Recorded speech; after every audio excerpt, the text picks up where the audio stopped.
Success ನೋಡಿದ್ದೆ. I am not taking success seriously because failure had my attention.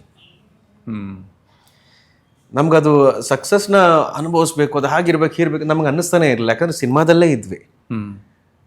ಚಿನ್ನಾರಿಮುತ್ತು ಆದಮೇಲೆ ನೋಡ್ತಾನೆ ಇದ್ರು, ಒಂದು ರೆಕಗ್ನಿಷನ್ ಇದ್ದೇ ಇರ್ತಾ ಇತ್ತು, ಎಲ್ಲಿಂದ ಹೋಗ್ತಾ ಇದ್ವಿ.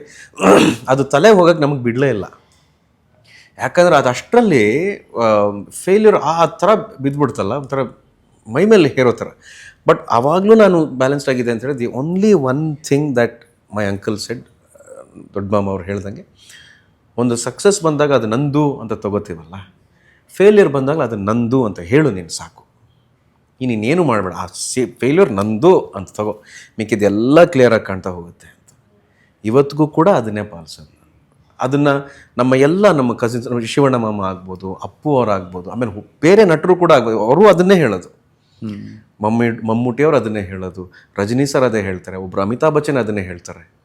ಆಮೇಲೆ ನಾವು ಯಾವತ್ತಿದ್ರೂ ಇನ್ಸ್ಪೈರ್ ಆಗ್ತೀವಲ್ಲ, ಇವತ್ತಿನ ಸ್ಟಾರ್ ನೋಡಿ ಅಪ್ರಿಷಿಯೇಟ್ ಮಾಡ್ಬೋದು. ಐ ಕೆ ನಾಟ್, ಯಾರೋ ಒಬ್ರು ನೋಡಿ ನಾನು ಇವತ್ತಿನ ರಜನಿಕಾಂತ್ ನಾನು ಆಗಬೇಕು ಅಂದ್ರೆ ಆಗುತ್ತಾ?